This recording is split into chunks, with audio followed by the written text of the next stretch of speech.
Bonjour à tous, merci beaucoup d'être là ce matin avec nous pour parler des réseaux sociaux. Et alors, est-ce qu'ils déterminent le vote? Je suis ravie d'avoir 5 participants avec moi aujourd'hui autour de la table. Juste à côté de moi, Nesrine Slaoui, vous êtes éditorialiste et journaliste. Juste à côté, Robert Zarader, président directeur général de l'agence Bonafide.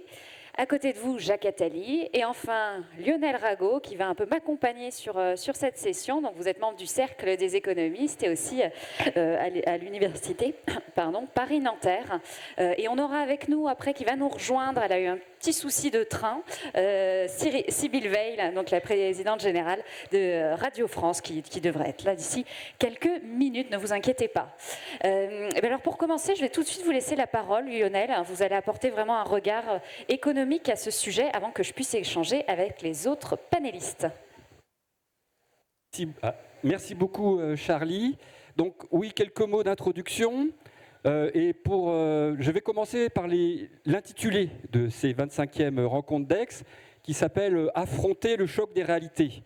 Si les réalités sont un choc, c'est qu'elles ne correspondent pas au sentiment que l'on a du monde dans lequel nous vivons, qu'elles nous interpellent, qu'elles ne correspondent pas à nos opinions. Et en réalité, beaucoup d'entre nous se refusent à affronter ce choc des réalités en s'enfermant dans le confort de ce que beaucoup appellent les chambres d'écho, c'est-à-dire les réseaux sociaux dans lesquels on va se retrouver avec des personnes qui partagent les mêmes centres d'intérêt et qui finalement ont les mêmes opinions politiques. Donc effectivement, c'est rare que sur ces réseaux sociaux-là, on soit confronté à des chocs, c'est-à-dire à des personnes qui ne partagent pas du tout le même point de vue. Donc, ce phénomène introduit ce qu'on appelle la polarisation politique, qui va être débattue par nos 4 intervenants. Mais finalement, est-ce que les réseaux sociaux influencent la démocratie, le vote des citoyens? On pourrait se dire que c'est plus un problème de politistes ou de sociologues qu'un problème d'économistes. Et donc je voudrais juste, durant ces quelques minutes, vous dire que les économistes travaillent beaucoup sur cette thématique. Et je vais vous juste donner 2 exemples, un très théorique et un beaucoup plus empirique, de travaux réalisés par des économistes sur cette question.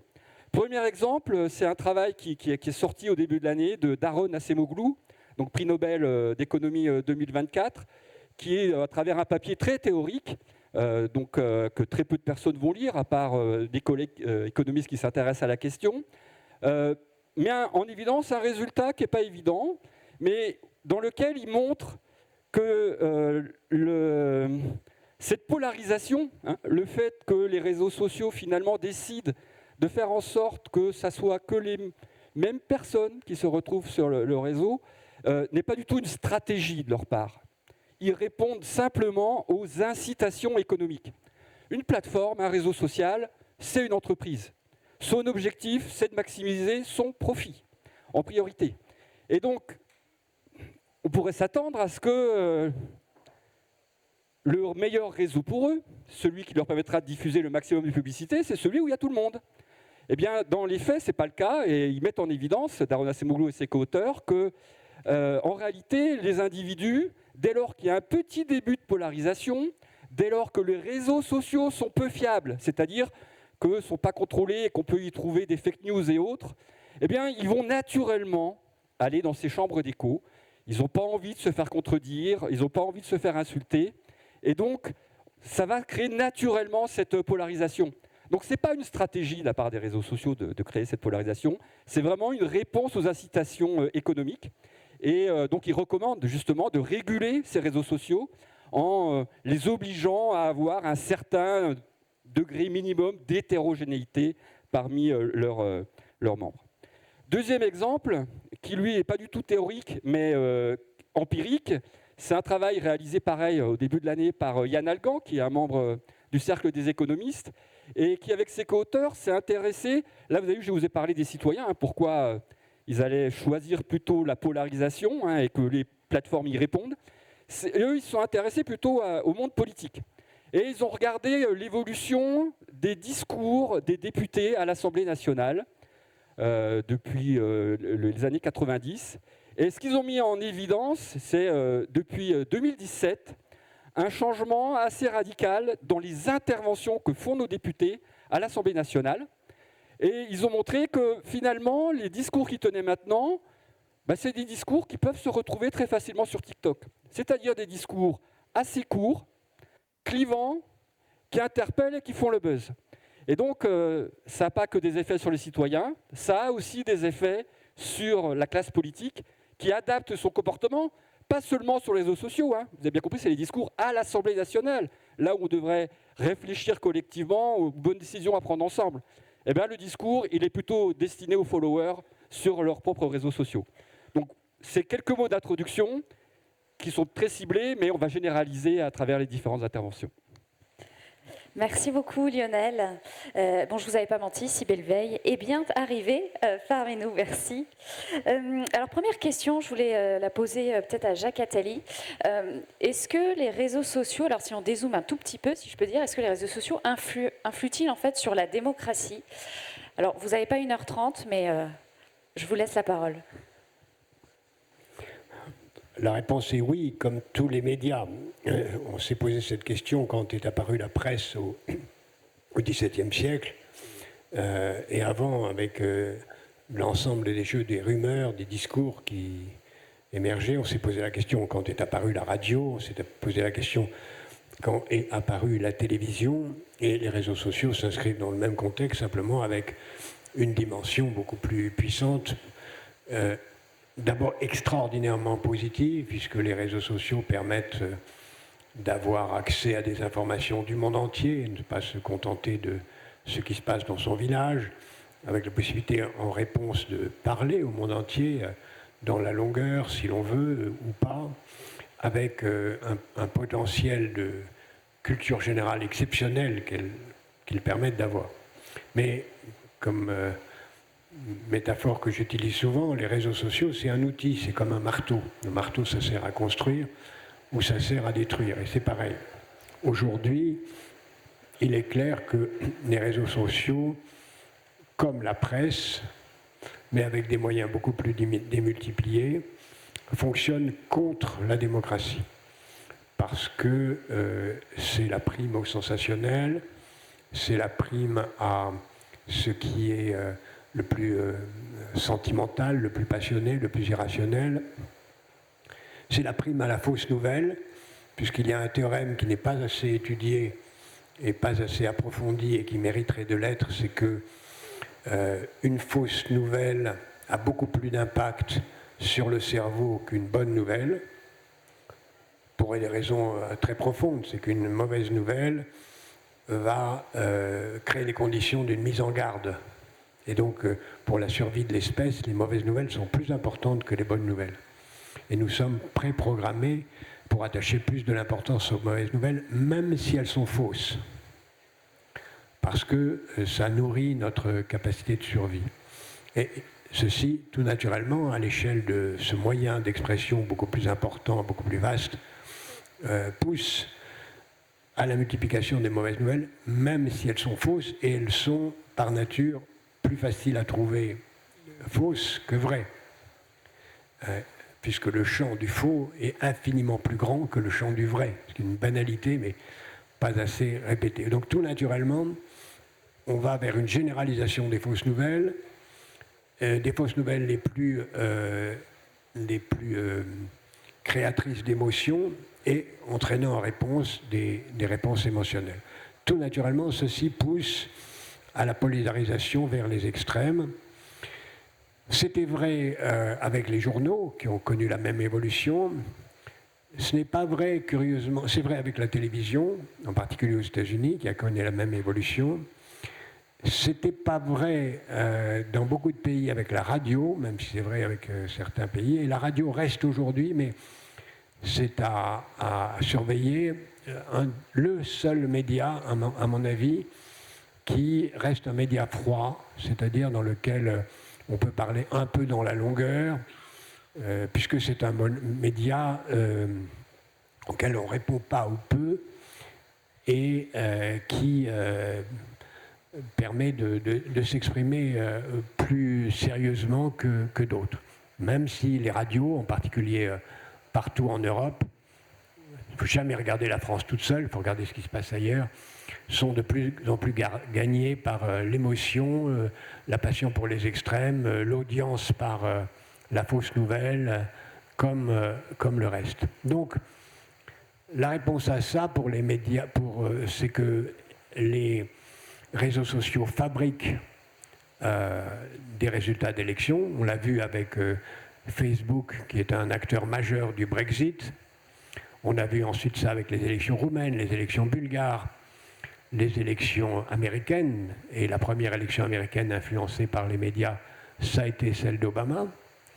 Et puis ensuite, de plus en plus. Donc, tout naturellement, on va aller vers une polarisation de l'expression. Ce que vous avez dit sur les parlementaires français est un exemple intéressant parmi d'autres de cela.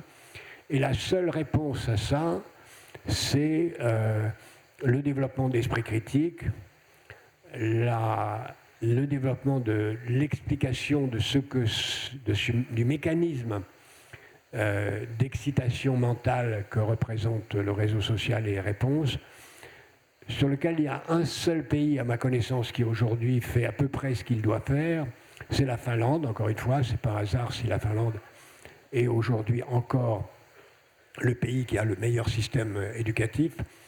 Ce que fait la Finlande pour expliquer aux enfants de 5 ans ce que sont les réseaux sociaux, pourquoi ils nous manipulent, ce qu'on peut faire pour éviter de l'être, ce qu'on peut faire pour en tirer le meilleur, non pas en les diabolisant, mais en essayant d'en tirer le meilleur. Et il y a des choses formidables qu'on peut y trouver, me paraît un exemple à suivre. Donc enseigner les réseaux sociaux, apprendre à s'en distancer, apprendre à trouver du plaisir à lire, tant sur les réseaux sociaux qu'ailleurs, est, à mon sens, la réponse. En toute logique, l'exemple finlandais restera un exemple isolé, et la démocratie est très menacée dans les mois et les années qui viennent. Nesrine, vous pouvez applaudir. Nesrine, je vous voyais beaucoup acquiescer là, donc j'aimerais bien vous entendre. Mon micro marche, oui. Bonjour. Effectivement, il y a beaucoup de choses qui sont intéressantes, aussi bien sur le fait qu'en France, tout particulièrement, on a manqué d'éducation aux réseaux sociaux. Alors, je vais peut-être d'abord me présenter pour ceux qui ne me connaissent pas. Je suis journaliste et je suis présente sur TikTok et Instagram à hauteur de 500 000 abonnés, donc un demi-million d'abonnés. Et par mois, je génère jusqu'à 5 millions de vues. Pourquoi je dis ça? Parce que du coup, je me mets énormément de responsabilités dans le type de contenu que je partage sur mes plateformes. Et j'ai été très actif pendant la dissolution, parce que, ayant fait Sciences Po, je me suis retrouvée avec un jeune public de 18 à 35 ans qui ne comprenait pas ce qu'était une dissolution surprise. Et donc, j'ai bien vu que les réseaux sociaux, en tout cas les consommateurs, avaient aussi besoin de contenu parfois vulgarisateur, approfondi sur ces questions-là. Et c'est compliqué de le faire sur des plateformes qui, effectivement, ont besoin d'indignation permanente. L'image que je dis tout le temps, moi, pour essayer de faire comprendre que ce n'est pas des espaces neutres, c'est que vous partagez la vidéo d'un corps mort ou la vidéo d'un chat, le réseau social s'enrichit de la même façon. En fait, tant que vous voyez quelque chose qui est soit attendrissant, soit choquant, le principe d'Instagram, TikTok, Facebook, c'est de pouvoir y accoler des publicités pour vous faire soit acheter un produit d'un point de vue partisan démocratique, il y a une enquête du CEVIPOF, donc de Sciences Po, en 2024, qui a montré que les réseaux sociaux créent ce qu'on appelle un enfermement partisan. C'est-à-dire que selon vos convictions politiques, votre âge, l'endroit où vous résidez, la plateforme va vous proposer du contenu qui vise à renforcer vos propres visions du monde, votre propre perception des choses. Et c'est extrêmement problématique en démocratie parce qu'on a besoin de pouvoir confronter des opinions et surtout de s'appuyer sur des faits, parce qu'il existe encore des faits. Et c'est extrêmement dérangeant quand ça permet l'expansion notamment de l'extrême droite. Juste avant les élections européennes, j'avais fait une tribune dans Libération où j'avais alerté sur la manière dont Jordan Bardella communiquait extrêmement bien sur TikTok, puisqu'il a été capable de prendre des codes très jeunes, parfois même d'utiliser du rap, etc. Enfin, de se mettre en scène en mangeant des Haribo aussi dans des coulisses d'interview. Et donc, de réinventer la communication politique à l'ère des réseaux sociaux. Et ça vient répondre à ce que vous disiez sur le fait qu'on le voit, hein, les députés, même de gauche, et surtout de gauche, j'ai envie de dire, à l'Assemblée nationale, se mettent en scène dans le fait de prendre la parole publiquement. Et ça devient derrière des vidéos virales de 15-10 secondes avec une phrase. Et ça a influencé tout le champ politique, effectivement, dans la manière où c'est devenu une politique de la punchline, sur les plateaux télé, aussi bien que sur les réseaux sociaux, parce qu'on cherche la phrase qui va être reprise. Et ça peut être très compliqué, vraiment, je parle d'un point de vue journalistique, parce que c'est compliqué pour les médias de suivre le rythme de production en fait, d'informations et surtout de contrer les vagues massives de fake news qui parfois sont financées. C'est ce qu'avait montré le scandale Cambridge Analytica pour l'élection de Trump, c'est qu'à destination de publics cibles, surtout évidemment des milieux populaires américains, on pouvait alimenter des fake news sur les réseaux sociaux, notamment avec une tonalité complotiste pour inciter le vote de Trump. Et alors en France, on n'a pas encore vraiment d'études qui le montrent, mais on sait qu'il y a des parties de la population qui sont beaucoup plus sensibles aux fake news. Évidemment, c'est lié au niveau d'éducation. C'est lié aussi à l'endroit où on réside, les territoires dits ruraux ou la France périphérique, que ce soit les banlieues ou, par exemple, le sud de la France, le Vaucluse où j'ai grandi. Ce sont des espaces qui sont beaucoup plus sensibles aux fake news et aux informations non vérifiées. Et il y a une double dynamique, c'est que dans la société française, il y a une perte de confiance envers les politiques, de plus en plus, et il y a une perte de confiance envers les journalistes. Et donc il y a un transfert que j'ai vu opérer, moi, depuis les élections législatives de l'année dernière, il y a un transfert de confiance envers les influenceurs et les influenceuses.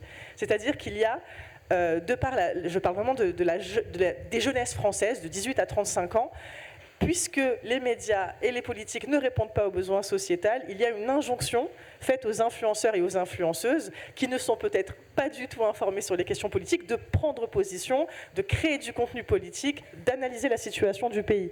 Et donc on voit bien que c'est une dynamique assez complexe, et je termine là-dessus, ça dit tout du besoin de jeunes journalistes qui maîtrisent ces plateformes-là, parce qu'il faut à la fois les prendre comme des espaces de créativité, mais aussi des espaces de responsabilité dans le contenu qu'on propose aux audiences. Justement, Sybille, comment est-ce que vous, en tant que média historique, vous faites pour réagir face à tout ça ? Alors tout d'abord, toutes mes excuses pour le retard qui était dû à un problème de transport. Alors, moi je pense que les médias doivent résister et s'adapter. On a une relation qui est d'attraction-répulsion avec les réseaux sociaux. Il y a une phrase qui dit beaucoup, c'est celle d'Elon Musk quand il a racheté la plateforme X. Il dit « X va remplacer les médias et permettre enfin qu'il y ait une véritable liberté d'expression ».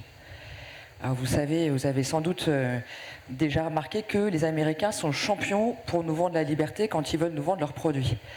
Donc on voit toute l'ambiguïté de la relation à ces plateformes qui deviennent des nouvelles agoras, où les jeunes sont extrêmement présents. En France, 18% des Français disent qu'ils s'informent exclusivement sur les réseaux sociaux. Au niveau mondial, les chiffres qu'ont publié récemment le Reuters Institute, c'était 38% des moins de 35 ans qui s'informent sur les réseaux sociaux. Donc c'est une tendance qui est réelle. Les médias ont donc choisi il y a une dizaine d'années d'y être présents, avec le risque d'être désintermédiés. Dans un univers comme l'a très bien décrit Jacques Attali, et je remercie pour ses mots sur la radio, dans un univers où il n'y a pas de hiérarchie, il n'y a pas de choix entre ce qui est vrai, ce qui n'est pas vrai. Ce qui domine, c'est l'algorithme qui va rendre visibles certaines choses et rendre moins visibles d'autres. Avec une notion derrière qui est l'économie de l'attention, qui est le fait qu'on rend visible ce qui suscite le plus d'engagement. Et malheureusement, ce qui engage le plus, c'est les contenus haineux, les contenus de colère. Et donc c'est pour ça qu'il faut aussi résister, parce que sur les réseaux, certains, on a observé un effet de contagion. Ça a été évoqué dans les débats à l'Assemblée nationale. C'est également le cas dans d'autres arènes, dans l'arène médiatique. Certains médias ont accéléré, ça a conduit en fait à généraliser l'information émotion. Les discussions sur les réseaux sociaux se sont retrouvées sur les plateaux télé, parfois sur certaines chaînes, dans certains médias. Et donc face à cette tendance-là, moi, le parti que je pense que nous devons prendre, c'est un parti de responsabilité démocratique et il faut y résister. Il faut y résister pour, d'une part, s'assurer de la fiabilité de ce qu'on diffuse dessus. Et c'est la raison pour laquelle nous sommes présents, Radio France, sur un réseau comme X, pour diffuser une information qui est vérifiée et qui est fiable. On doit aussi résister à l'accélération avec des médias qui prennent le temps. L'espace démocratique, il s'est défini à une époque où En fait, cet espace public était alimenté par la circulation des textes. Donc, c'est quelque chose c'est une maturation de l'opinion, des lois qui régissent une société qui est lente et qui permet d'appréhender toutes les nuances d'un débat. Il faut lutter contre l'accélération, l'insimplification, et donc c'est aussi la nécessité d'avoir des formats longs qui sont portés par les médias. Et enfin, le dernier enjeu, c'est évidemment de rassembler, puisque sinon on est dans une logique de polarisation. On retrouve des contenus qui sont dispersés et qui fragmentent en autant de cibles l'opinion publique. Et donc c'est vraiment un enjeu de responsabilité démocratique, d'autant plus urgente qu'avec le développement de l'IA, on va avoir une accélération considérable. Ça va faciliter la production de la désinformation, ça va accélérer cette emprise un peu oligarchique sur ce qui est vu et ce qui n'est pas vu. Dit autrement, c'est OpenAI qui, avec ChatGPT, décide de ce qui est dissible et ce qui n'est pas dissible par leur outil. Et enfin, il y a aussi un problème de révolution cognitive. C'est-à-dire qu'un outil comme l'IA, il vous sort une réponse qui fait que vous n'avez pas à trier l'information, vous n'avez pas à réfléchir. En fait, il automatise ce que sont des compétences politiques. Et ça, c'est un véritable enjeu. D'où l'enjeu d'éducation, sur lequel vous avez tout à fait raison. Nos démocraties et l'éducation nationale n'ont pas totalement aujourd'hui pris encore la mesure de la transformation technologique absolument invraisemblable qu'on vit. Un dernier exemple. Cette semaine, on a eu une tentative d'attentat fait au nom du mouvement Incel. Je ne sais pas si vous savez ce que c'est. Incel, c'est ce mouvement des célibataires involontaires. En fait, qu'est-ce que ça témoigne ? Ça témoigne d'une diffusion des idéologies au niveau international, au niveau mondial, via ces réseaux sociaux qui n'existaient pas avant. Donc avant tous ces réseaux, on a défini des espaces de régulation des médias avec des règles de pluralisme, de déontologie, de vérification des informations, de modération. Et en particulier, se sont beaucoup accentués après la Deuxième Guerre mondiale, puisque l'émergence des médias de masse ont eu un impact très fort sur la manipulation des opinions dans l'entre-deux-guerres. Donc toutes ces règles-là, ces régulations-là, elles se sont faites dans un cadre où les médias étaient nationaux. Aujourd'hui, la circulation des idées, des opinions, des idéologies, elle est devenue internationale. On a aboli les frontières. Et donc il faut absolument poser cette question de cette régulation et des réponses qui en apportent. Mais peut-être qu'on y reviendra un peu plus tard. Oui, là, effectivement, on parlera plutôt à la fin de tout ce qu'on peut faire. Là, on est plutôt dans le constat. Robert, je me tourne aussi vers vous. Est-ce que déjà, vous vouliez peut-être réagir à ce qui a été dit ?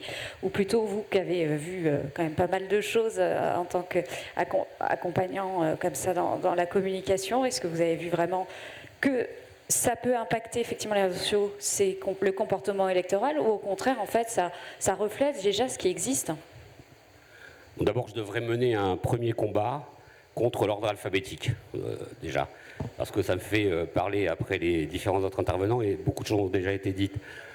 Et deuxième point, je vais presque paraphraser Jacques Attali qui a répondu « la réponse est oui », ça a été sa première phrase. Moi, je vais dire une version Woody Allen, la réponse est non, mais quelle est la question ? Parce qu'en fait, justement, je pense qu'en se posant la question de la façon dont les réseaux sociaux influencent le vote, je crois qu'on n'a pas vraiment aujourd'hui de démonstration qu'elles aillent dans un sens ou l'autre. On voit bien que tout ce qui a été dit est extrêmement important, mais peut-être qu'en revenant sur 2 ou 3 points, on peut peut-être donner un éclairage un peu, sinon nouveau, en tout cas plus générique.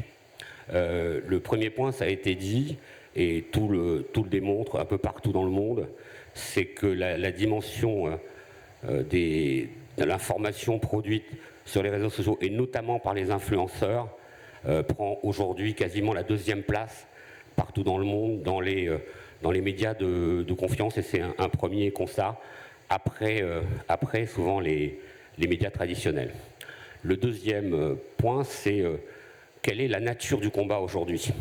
La nature du combat n'est plus nécessairement dans la fabrique de l'opinion personnelle ou collective, elle est de plus en plus dans de quoi doit-on parler ?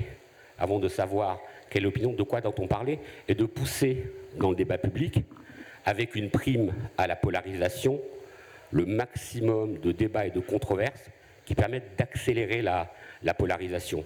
Et quand on regarde par exemple ce qui est aujourd'hui explicité, alors avec toutes les précautions du monde dans les sciences cognitives, on voit bien que, et c'est aussi ce que disait Jacques Attali, que plus vous essayez de défendre une position, plus vous renforcez la position adverse.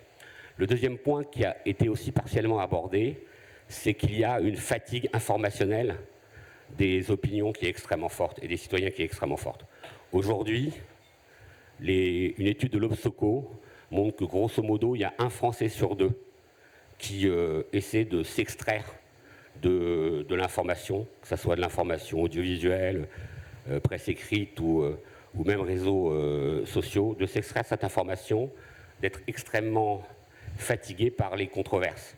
Et justement, c'est ce qui a été dit, c'est-à-dire de, grosso modo, en avoir assez des mauvaises nouvelles.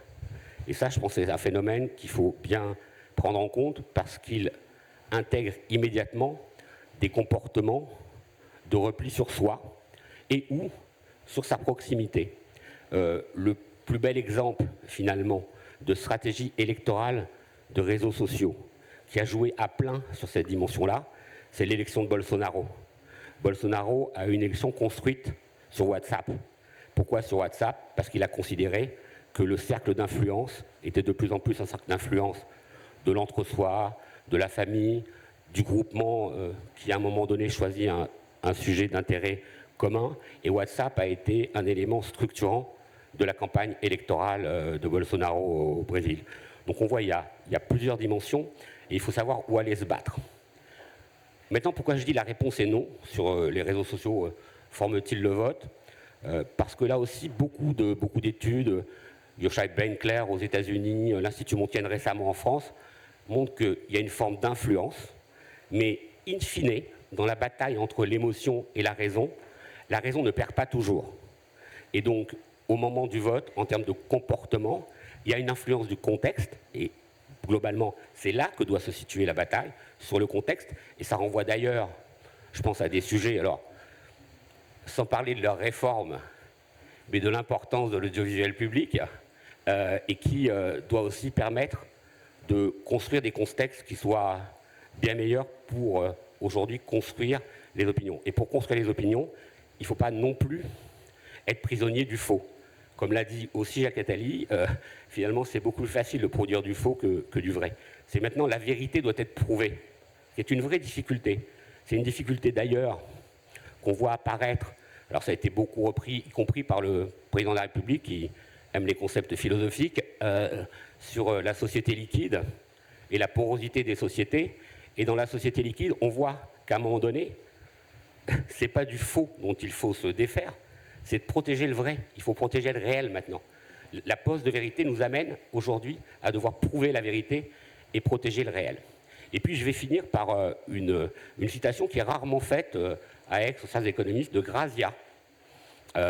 Romain Charbon, journaliste dans Grazia, fait un parallèle en disant, il y a quelques années qu'il écrit ce texte, en fait, Hanouna, c'est le fils de Guy Debord. Et en fait, c'est la société du spectacle amenée à son paroxysme.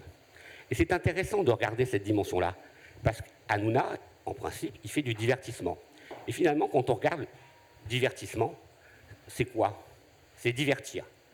Et je crois que les économistes devraient de plus en plus se poser la question de divertir plutôt qu'avertir.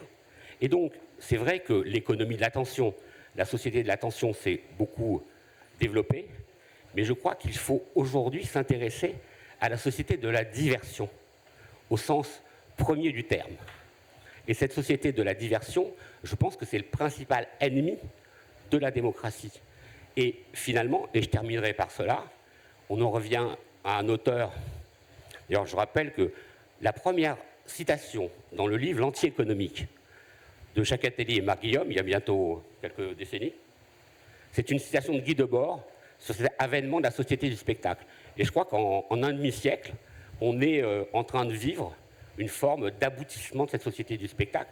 Debord disait le vrai n'est qu'un moment du faux, mais finalement, la dernière parole, je pense qu'elle a été abordée par différents mots sur l'idéologie, et je pense qu'elle appartient à Karl Marx. Karl Marx, quand il parle d'idéologie, prend une analogie photographique. la caméra obscura, cette image que vous voyez inversée quand vous preniez une photo. Et donc, à un moment donné, dans un monde à la renverse, aujourd'hui, la difficulté est de faire le tri entre le vrai et le faux. Donc ma réponse est non, parce que je suis optimiste, donc les réseaux sociaux ne font pas nécessairement et pas encore totalement le vote, mais plus le temps avance, plus la résistance s'effrite, plus cela devient difficile. Et il y a un sujet comme ça qui permettra de lancer un peu de controverse sur cette table ronde. Je pense que les médias traditionnels ont une importance majeure aussi dans la diffusion des réseaux sociaux et des fake news, parce que je pense qu'ils sont aussi une chambre d'amplification. Et très souvent, et beaucoup d'analyses le montrent, notamment, je citais Joshua Benkler, qui montrent combien les médias traditionnels se font inconsciemment, souvent, le complice des réseaux sociaux et des fake news. Voilà pour lancer un peu la controverse. Merci. Et alors, est-ce qu'il faut réguler, je ne sais pas, au niveau européen, international, les réseaux sociaux pour garantir l'intégrité du scrutin? Et d'ailleurs, est-ce que c'est possible? Parce que est-ce qu'on peut juste... c'est compliqué de débrancher Internet. Jacques? Oui, je crois qu'il y a une phrase qu'avait dit M. Vance tout à fait au début du mandat de M. Trump, qui est passée relativement inaperçue. Elle a été citée, mais à mon avis, elle est absolument fondamentale. Il avait dit, si les Européens veulent réguler les activités des réseaux sociaux, en particulier de X, nous mettrons fin à l'OTAN. Nous sortirons de l'OTAN. Autrement dit, du point de vue américain, qui est la superpuissance à laquelle on cède trop, encore aujourd'hui beaucoup trop, encore récemment d'une façon scandaleusement lâche, je pense à ce qui s'est passé au sommet du G7, nous avons des Américains qui croient, peut-être à tort, que les entreprises des réseaux sociaux sont conformes à l'intérêt des États-Unis. C'est une autre question, mais pour l'instant, ils avancent en bande et leur intérêt, c'est de casser la vérité, pour imposer leur vérité, leur conception du monde et leur vérité à eux qui est un mensonge. La conséquence de cela est très profonde parce que cela veut dire que on ne prend en compte, comme le pouvoir politique américain, que de l'intérêt à très court terme de ceux qui dirigent. Après moi le déluge pourrait être la devise de M. Trump, même si elle n'était pas celle de Louis XIV. Et c'est peut-être ça qu'il y a de pire dans les réseaux sociaux, et d'une certaine façon ce qu'il y a de plus dangereux dans la démocratie lorsqu'elle est mal conçue, c'est-à-dire qu'elle ne prend en compte que l'intérêt immédiat. Au fond, la démocratie aussi, comme les réseaux sociaux, essaye de convaincre, de plaire à l'instant. Les radios, les télévisions, les journaux essayent de vendre le journal du lendemain ou sont obsédés par leur sondage d'écoute ou d'audience. Or, nous sommes à un tournant de l'histoire d'humanité où il est plus que jamais essentiel de prendre en compte l'intérêt des générations futures et où il est de plus en plus vrai qu'on n'en tient pas compte. On le voit avec le climat, on le voit avec les inégalités sociales, on le voit avec l'absence de contrôle des technologies, on le voit avec l'artificialisation du monde. Rien de ce qui compte pour les générations futures n'est pris en compte dans les décisions.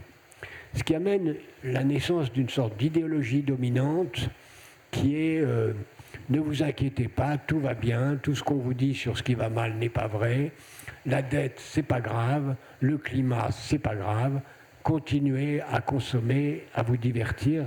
Comme le disait Robert, rien de sérieux ne compte. Forcément, à un moment, ceci entraîne des réactions. Et la réaction est toujours la même. Elle arrive en général un peu trop tard.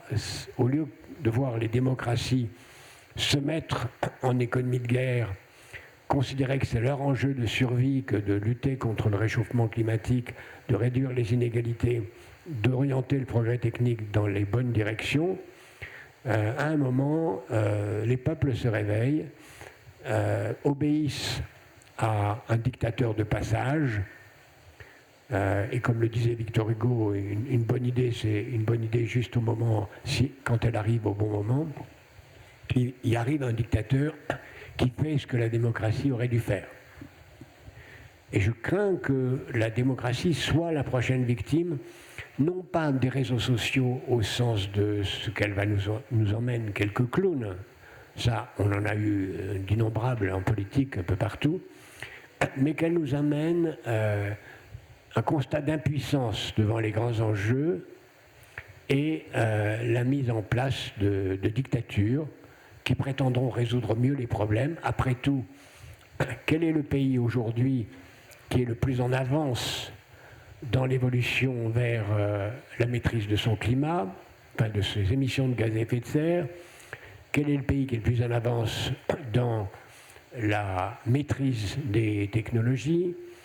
Quel est le pays qui est en train de réduire massivement tout l'usage des énergies fossiles? Quel est le pays qui est en train de prendre le contrôle des grandes fortunes pour les empêcher de nuire au pouvoir politique? C'est la Chine. Alors que ça devrait être des démocraties qui font ça, et le modèle chinois pourrait devenir un modèle de gestion du long terme au détriment des démocraties. Donc je crains plus dans les réseaux sociaux, non pas la victoire de l'instant, mais l'accouchement d'une société où la gestion du long terme soit confiée à des dictateurs. Yes.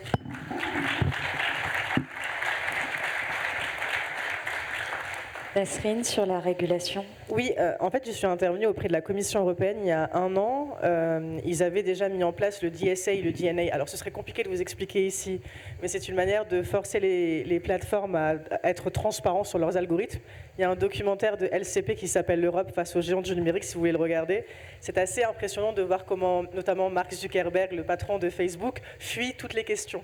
C'est-à-dire que vu que ce sont des entreprises, ils ne se sentent pas responsables politiquement. Si jamais vous voulez le regarder, parce que ce serait beaucoup trop long de vous expliquer en quelques minutes ce qui s'est passé, mais moi, quand je suis intervenue à la Commission européenne, pour l'aspect de la régulation, en fait, c'était comment on appelle ça, une consultation citoyenne de 150 citoyens de toute l'Union européenne. Et on était réunis pendant plusieurs week-ends pour réfléchir à la haine dans la société. Et c'est très intéressant parce qu'on n'a parlé que des réseaux sociaux. C'est-à-dire quand on a voulu aborder cette question de la haine, que ce soit du sexisme, du racisme, ou de n'importe quelle haine qui peut exister dans nos sociétés européennes, la question qui nous a travaillé, qui a travaillé les citoyens aussi bien hongrois, italiens, français, allemands, c'était la question des réseaux sociaux. Et ce qui était beau à voir, parce que j'essaie de terminer par un peu de positivité ma prise de parole, c'est qu'effectivement, les réseaux sociaux ne veulent pas être régulés. Ils ne veulent pas, pour des raisons économiques, pour des raisons politiques, parce qu'ils sont détenus, vous avez parlé, Madame Veil, de la percée des incels, donc des masculinistes. Elon Musk et Trump sont des masculinistes, c'est-à-dire dans la manière dont ils prennent la parole et les contenus. Donald Trump est parti voir 3 fois un youtubeur américain, dont je ne vais pas faire la promotion ici, qui est un youtubeur masculiniste qui prône justement les attentats, les violences envers les femmes. Donc, tout cet écosystème marche ensemble. Mais la bonne nouvelle, c'est que quand on se réunit en tant que citoyen, là c'est à l'initiative de l'Union européenne, et qu'on discute, et qu'on écoute surtout les adolescents entre 15 et 18 ans, c'était très marquant pour moi, parce que dans la même pièce, on avait des parents qui pouvaient être totalement détachés de l'enjeu des réseaux sociaux sur leurs adolescents, et des adolescentes surtout qui disaient « moi je suis victime de cyberharcèlement, j'ai vu une copine à moi être victime de divulgation de photos intimes », et donc quand il y a une écoute intergénérationnelle, on se rend compte qu'il y a déjà des adolescents et des adolescentes qui mettent en place des pratiques pour se protéger dans leur classe, dans leur groupe d'amis, etc. Et donc dans cette réunion citoyenne, il y a une série de pratiques qui ont été énumérées et qui étaient de l'ordre du bon, puisqu'on ne peut pas compter sur Facebook, Instagram, TikTok pour réguler leur contenu, nous, qu'est-ce qu'on peut faire? Eh bien, nous, on peut créer des cercles ne serait-ce que de paroles, c'est-à-dire qu'on peut échanger quand on voit une fake news entre nous. Est-ce que tu as vu cette information circuler? Qu'est-ce que tu en penses? Et très rapidement, on se rend compte qu'en 2-3 discussions, les sujets les plus polémiques sur les réseaux sociaux sont très facilement débunkables. Donc ce que je veux dire, c'est qu'on a tendance, parce qu'on passe notre journée sur nos téléphones, tous ici présents, et qu'on passe notre journée à scroller, on a tendance à oublier qu'on existe aussi dans la vraie vie comme des citoyens informés et conscientisés. Et qu'il suffit simplement juste de pouvoir en discuter déjà pour voir émerger des choses intéressantes. Et encore une fois, Si je donne cet exemple-là, c'est parce qu'il y avait par exemple des Hongrois, donc vous le savez, la Hongrie de Viktor Orban, qui mène des politiques extrêmement discriminantes, qui eux étaient confrontés par exemple à des Français. Il y a une vision des réseaux sociaux, de la démocratie, des questions LGBTQIA+, qui était différente. Et en 2-3 séances, on voyait les gens changer d'avis. Et ça, c'est puissant de voir que après des années d'influence sous algorithme, de discours politiques, il y avait la capacité de se remettre en question politiquement et de remettre en question ses propres pensées simplement par la magie de la discussion avec des individus du même cercle géographique. Donc je termine là-dessus. Je ne pense pas qu'on puisse en attendre beaucoup des réseaux sociaux, parce qu'ils ont une réticence incroyable. L'Union européenne essaye depuis des années, la seule chose qu'elle a obtenue, c'est le fonctionnement des algorithmes, et encore, c'est vraiment assez opaque, vraiment c'est très opaque. Ça ne suffira pas pour réguler notamment les questions de publicité. En revanche, on peut compter sur nous. Moi j'ai un espoir parce que j'ai entendu le gouvernement en parler, c'est qu'on interdise les réseaux sociaux en France au moins de 15 ans. Je sais qu'à chaque fois que je le dis, c'est choquant, mais il faut le faire. Parce qu'en fait, c'est un outil qui renforce des biais cognitifs, qui empêche le développement neurologique suffisamment convenablement. Et donc, je pense qu'on aurait tout intérêt à réfléchir à la protection des mineurs, ou alors on les laisse comme ça. Mais dans ces cas-là, on est tous formés à partir de septembre sur l'enjeu des réseaux sociaux, de la propagande politique, de la désinformation et de la publicité mensongère. Donc voilà, moi je pense que c'est ce qui devrait nous attarder en France.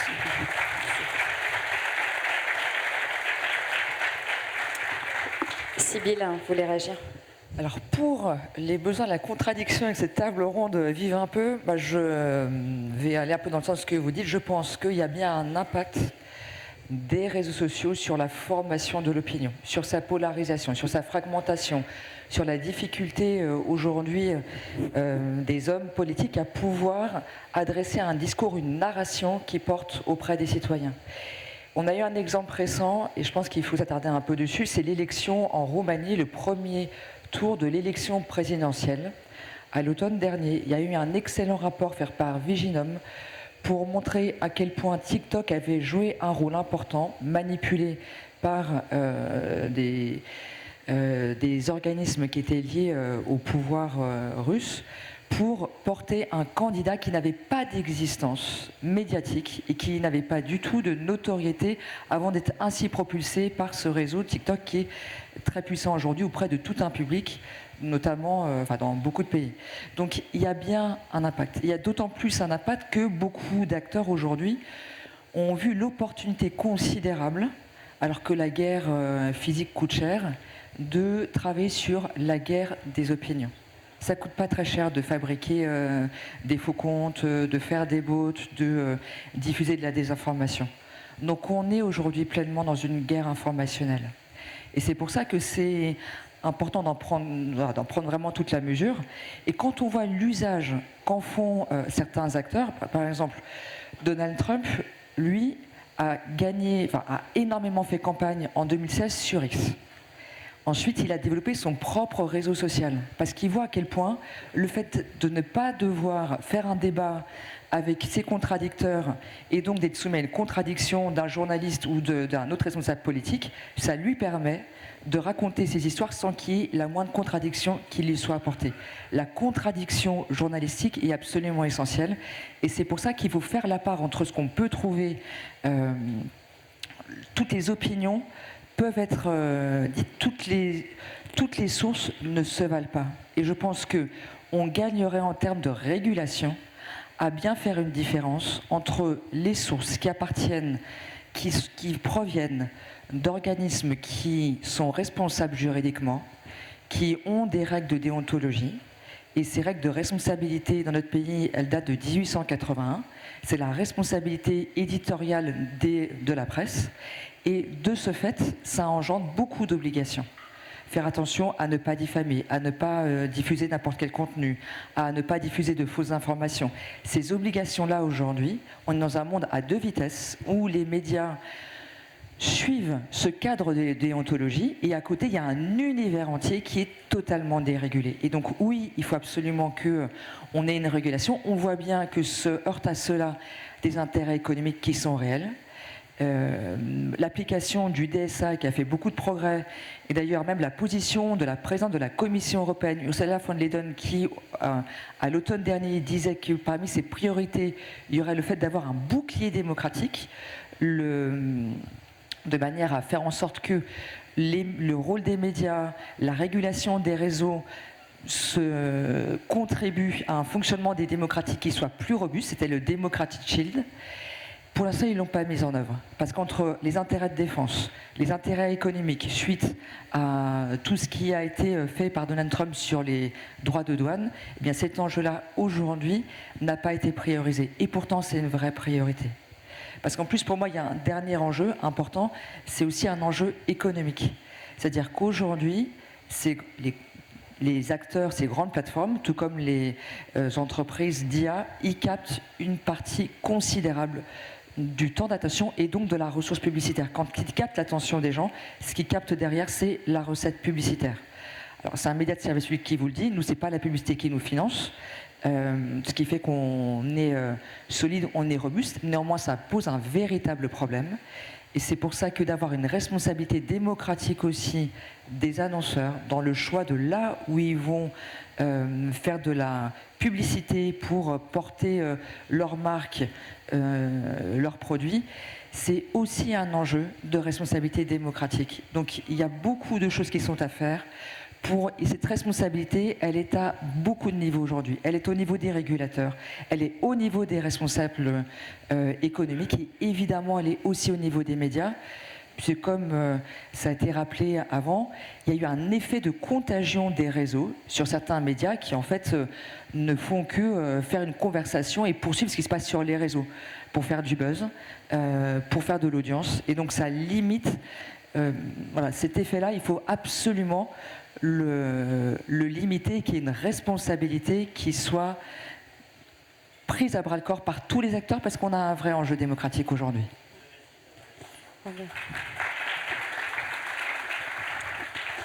Robert, si vous voulez un petit peu conclure, alors vous avez, on n'a plus beaucoup de temps, je vous précise. Je vais conclure très vite, je vais faire une réflexion sur les trois interventions. La première, je pense que c'est sans doute très bien d'interdire les écrans éventuellement moins de 15 ans, mais je pense que la réponse, elle est quand même un peu en amont. C'est-à-dire que la vraie question, c'est est-ce qu'on interdit la publicité, mais surtout les recommandations. Parce qu'en vérité, tout le sujet est de ne pas rester prisonnier de la société et de l'économie algorithmique. Et pour taper les plateformes, il faut les taper sur le nerf de la guerre, donc sur l'argent. Donc, allons plus loin et interdisons la publicité et les recommandations. Ça, c'est le premier point. Le deuxième point, finalement, je voudrais compléter une phrase très juste du président Chirac. Le monde brûle et on regarde ailleurs. Non, aujourd'hui, on peut définir un tout petit peu différemment sa proposition. Le monde brûle et tout le monde regarde son téléphone.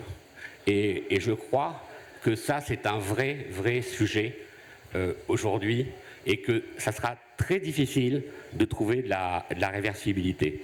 Et puis le dernier point, comme vous savez, les nouveaux convertis, moi je suis un nouveau converti parce que j'étais vaguement économiste et je me suis reconverti à la réclame. Mais finalement, et Jacques Attali est bien plus pertinent que moi sur ce sujet, sur les notions de la démocratie, finalement il y a un vieux théorème dont on a toujours eu du mal à définir la contraposée, qui est le théorème d'Arrow ou de Black-Essen, qui dit simplement qu'en fait on ne peut pas définir des préférences collectives. C'est soit l'unanimité, donc on voit comment ça marche au niveau européen, soit la dictature ou le petit père des peuples. Et je crois qu'effectivement, Jacques Attali, en pointant ça, il montre l'incroyable actualité du théorème de Black-Essen ou du théorème d'Arrow. C'est-à-dire qu'il ne faut pas que la démocratie reste prisonnier de cette impossibilité. Puisque tu as la gentillesse de citer ce que j'ai écrit là-dessus, ça a commencé par le paradoxe de Condorcet, qui est le véritable auteur de ce que ensuite Arrow a généralisé. Mais en effet, il ne dit pas que la démocratie est impossible, il dit que la rationalité du choix démocratique n'est possible qu'à l'intérieur d'un système de valeurs communes. Et c'est tout l'enjeu d'aujourd'hui. Avoir des valeurs communes, c'est la condition de l'existence de la démocratie. Liberté, égalité, fraternité, esprit critique, laïcité.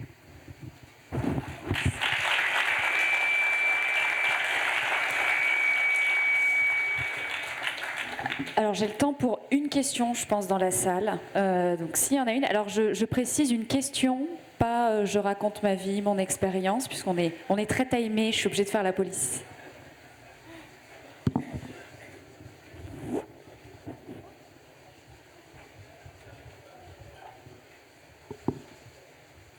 Bonjour. Bon, déjà, merci beaucoup, c'était passionnant. Je me permets juste de poser une question par rapport à la régulation qu'on soulève souvent.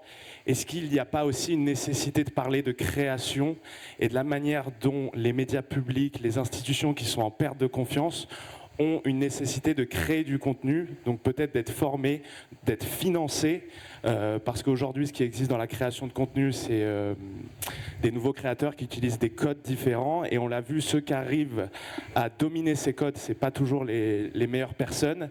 Est-ce qu'il n'y a pas un pont à créer entre les créateurs de confiance qui font du bon boulot sur les réseaux sociaux, qui sont pas forcément très nombreux, mais qui existent, parce que l'image que j'ai, c'est si les réseaux sociaux sont une agora,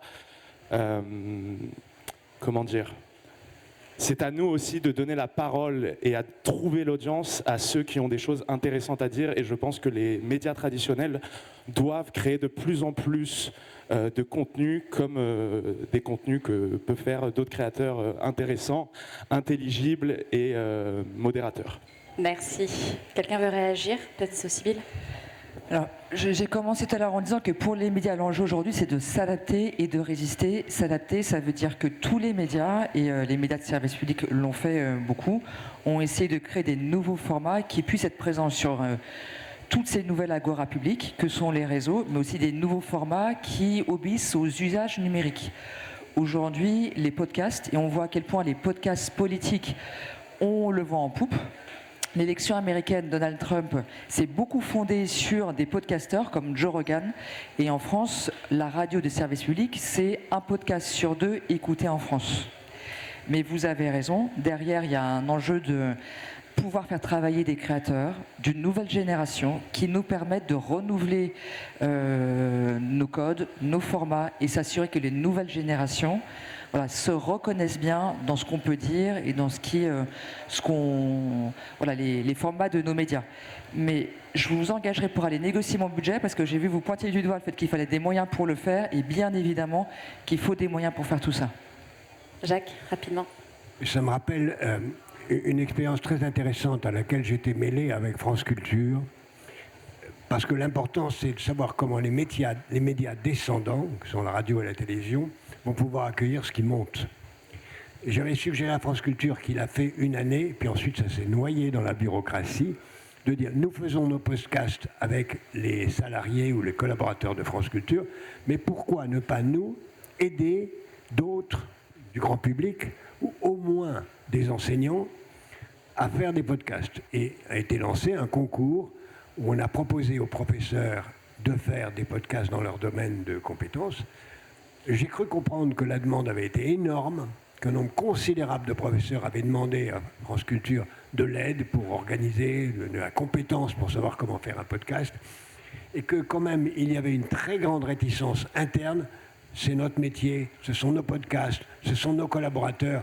On ne veut pas de gens de l'extérieur, même des enseignants très formés, pour faire ce que nous devons faire, nous, pour la radio, parce que c'est à nous. Donc il faut aussi garder ça en mémoire. Alors, je me permets juste de répondre sur ce point, juste en un mot.